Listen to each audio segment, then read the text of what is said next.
Hey guys, welcome to Tierra Sur for our Rosh Chodesh video. We're going to be doing a little bit of R&D today. This dish, or a version of this dish, is going to end up on our menu, so super excited about that. So first things first, I would do this step. I mean, you could do it the day of, but it's better if you do it the day before, week before, month before. We're making pickles, right?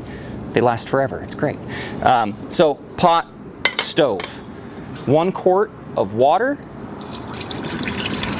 1.5 cups of red wine vinegar, 1.5 cups of sugar, 1 cinnamon stick, 1 tablespoon of clove, 1 tablespoon of whole allspice, and a good healthy pinch of salt. I'd say that's about a tablespoon of salt. 2 quarts of figs. We're going to put these in a container.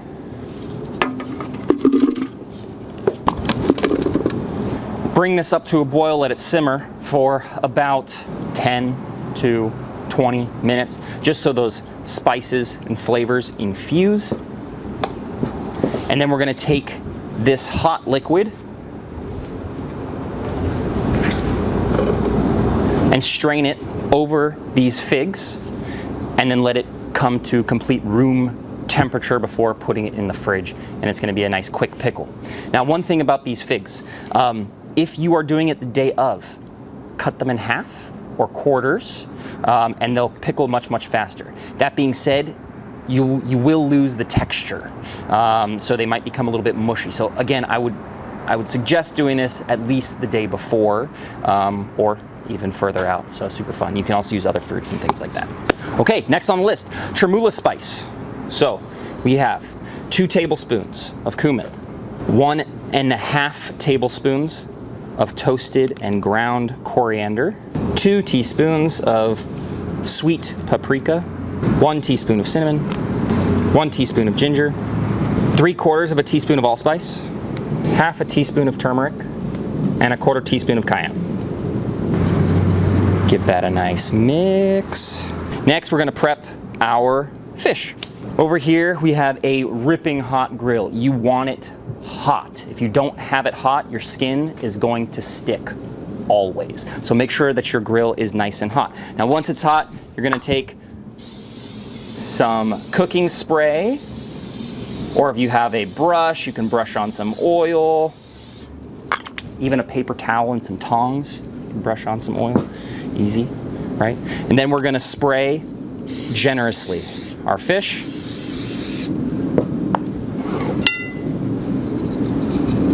Good amount of kosher salt. I know we've talked about this before, but if you are using a grill versus a pan, obviously you can do this in a pan and in the oven and all that kind of stuff.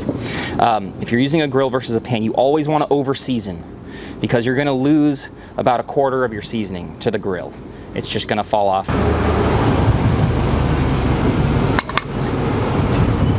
And then season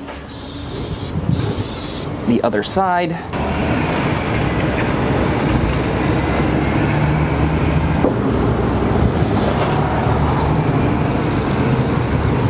We have these wonderful purple Japanese sweet potatoes. They're absolutely gorgeous.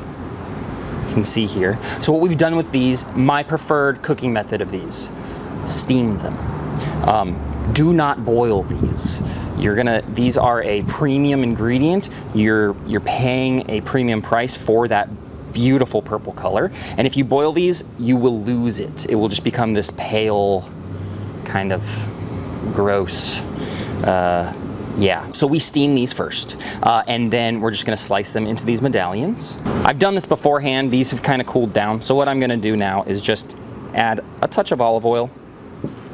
You can throw these in the oven just like this, just for 5 minutes, just to kind of reheat. But since we have the grill out here, I am going to keep it on this tray, put it off the heat to the side, and that kind of residual heat will heat those up while our fish cook.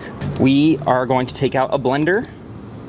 You can do this with a stick blender, you can do this with a food processor, anything really works, right? Here we have some butternut squash into the blender. Now what we've done with the butternut squash is the exact same as the potatoes, and you can do them both at the same time in the same steamer. We're going to add a pinch of salt and a pinch of this chermoula spice. We're gonna do a stick of margarine. Now we have to use this here, right? Because we are Tierra Sur and we are a meat restaurant. But if you're at home, this is a fish dish. Use butter, it's better. And we're gonna start low, work our way high until this is a nice, consistent, smooth puree.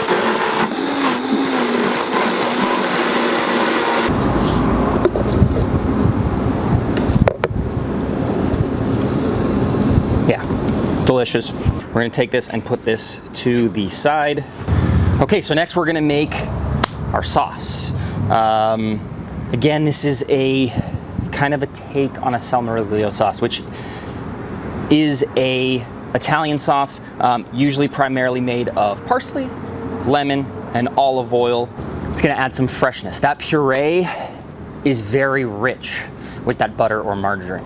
And those kind of cinnamon, cumin, coriander flavors even accentuate that. So we're gonna add some brightness here along with our figs as well. And it's gonna kind of, I think, balance things out. We're gonna start with half a lemon.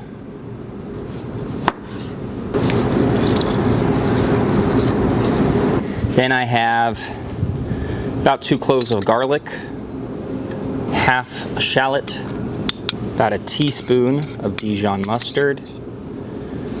Now what the Dijon is gonna do, obviously it's gonna add flavor, but it is also an emulsifier. So it's gonna get the olive oil and the lemon juice to kind of play nice, right? So now we have some soft herbs here.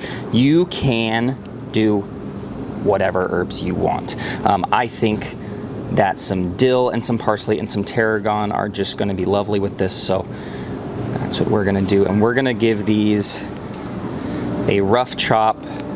Tops are fine, but these kind of bottom woody stems you don't really want. All right, while we're doing this, obviously you have a couple things going at the same time, so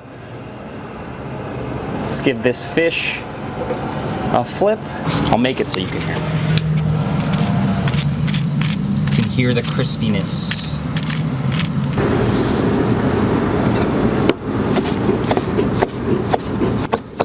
You can chop them as finely as you want. If you want to keep your herbs looking nice and not bruise them. Step 1, sharp knife, right? Step 2, you're gonna be wanting to do these nice rolling slices, not push cuts or chopping through. Just makes for a nicer presentation if you're doing this kind of more of a rustic style sauce. Pinch of pepper. Now before we start this, our pickling liquid has been going for 10-15 minutes now. It has been simmering and is perfectly infused. So we're gonna take this, strain it over, getting all those whole spices out of there. Last thing you're gonna want is some kind of a weight. You can see your fruit floats, right? So you're gonna just wanna try your best to keep it fully submerged. You're gonna let that come to room temperature and then pop that in the fridge to chill, hopefully letting those flavors infuse for at least 24 hours again. Back to our sauce. Think of this as a chimichurri, right? It is going to be chunky. Good amount of extra virgin olive oil. And this is kind of the consistency that we're going for. So more similar or akin to something like a chimichurri.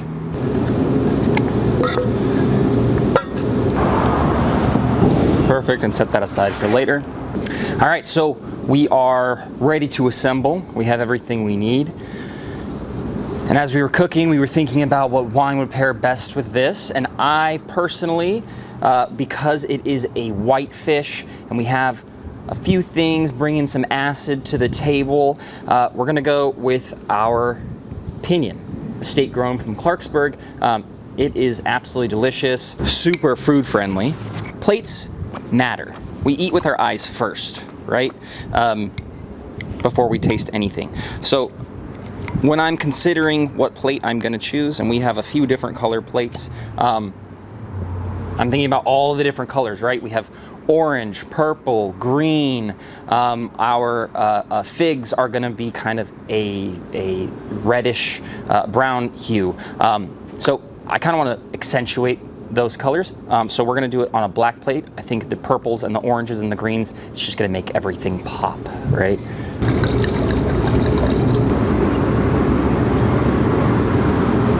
I think that's gonna work. I think that's gonna work. So we're gonna take a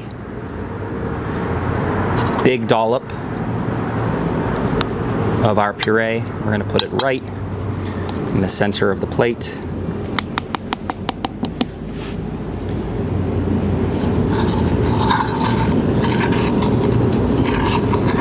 And push it all the way to the sides. Everything is gonna live inside that ring, right? Next, we're gonna take our sweet potato.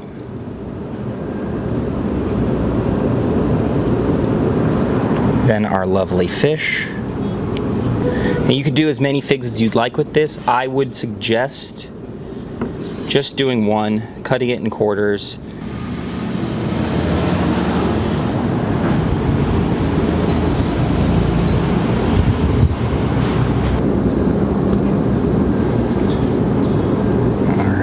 Last is our kind of salmoriglio sauce. When cooking fish, right, especially skin on, the whole point is to get this skin nice and crispy. In my opinion, never put anything on top of your crispy fish. You'll ruin it. You just did all this work to make the skin nice and crispy and delicious, and then you're gonna put a sauce on it and it's gonna make it soggy. I like to put my sauces on the side. Last thing we're gonna do, just to finish it off, just a little extra virgin olive oil right on top of those potatoes. All right, so now the moment of truth. All right, let's make sure to get a little bit of everything in this bite, right?